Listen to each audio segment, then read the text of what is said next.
diberkati oleh Tuhan. Pada saat ini kita digemparkan dengan adanya hama belalang, terlebih khususnya di Sumba.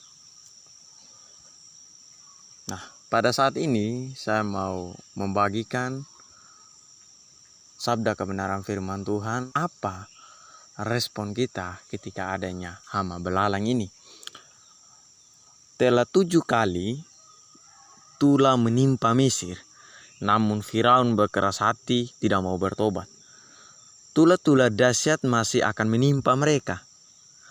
Salah satu tujuan Tuhan adalah supaya kelak peristiwa mukjizat ini diceritakan umat Israel turun-temurun, sehingga nama Tuhan terus dipermuliakan.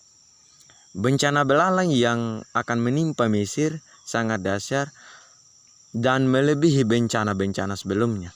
Bencana belalang ini akan mendatangkan bencana lain seperti kelaparan, sebab akan menghabiskan segala tumbuhan dan pepohonan yang ada. Secara kumulatif, tula-tula ini semakin memporak-porandakan berbagai sendi kehidupan Mesir.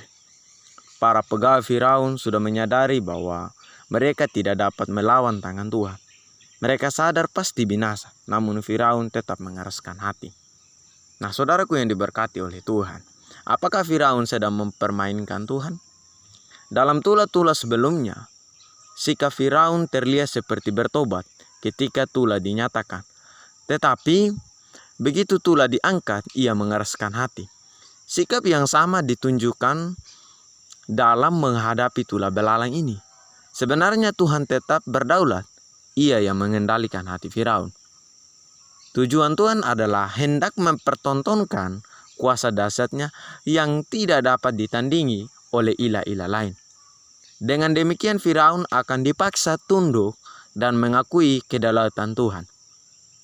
Saudaraku yang diberkati oleh Tuhan, Tuhan tidak dapat dipermainkan manusia karena Dia Maha Kuasa dan berdaulat atas hidup seluruh manusia. Orang yang terus-menerus mengeraskan hati terhadap teguran dan peringatan dan yang mengira bisa mengelakkan konsekuensi penolakannya, suatu saat akan tidak bisa lagi bertobat. Saudaraku yang diberkati oleh Tuhan, ini juga menjadi peringatan keras buat kita yang telah menerima anugerahnya yang melimpah, agar kita jangan bermain-main dengan dosa dan jangan tunggu sampai hajaran keras yang ditimpankan kepada kita baru bertobat. Tetapi kita harus terus introspeksi diri, sehingga hari lepas hari ketika kita semakin maju menjalani kehidupan ini, banyak hal yang kita benahi dan untuk mempermuliakan nama Tuhan.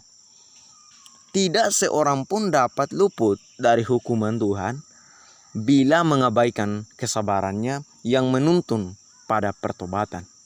Untuk itu sebagai orang percaya, jangan terheran dengan adanya hama belalang, terlebih khususnya di Sumba.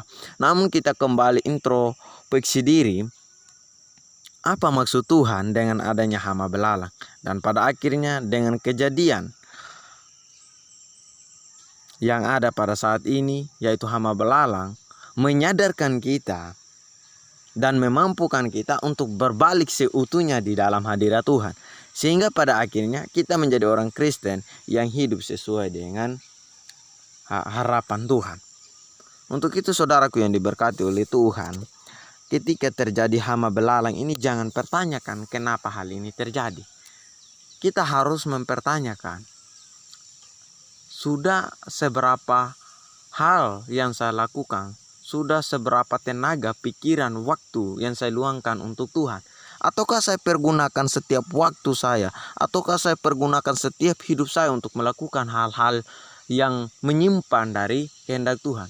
Atau saya berpaling kepada ilah-ilah lain sehingga Tuhan mendatangkan hama belalang, terlebih khususnya di Sumba. Untuk itu kita kembali mempertanyakan hal ini. Apa maksud Tuhan ketika adanya hama belalang? Sehingga ketika hama belalang terjadi di Sumba, jangan kita mengkhawatirkan bahwa tumbuh-tumbuhan yang kita tanam dan lain sebagainya akan habis dimakan.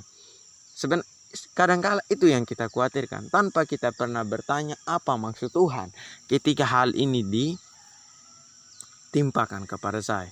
Ketika kita hidup dengan benar, apapun yang kita tanam, baik itu di ladang maupun itu sawah, tentu tidak akan termakan oleh hama belalang.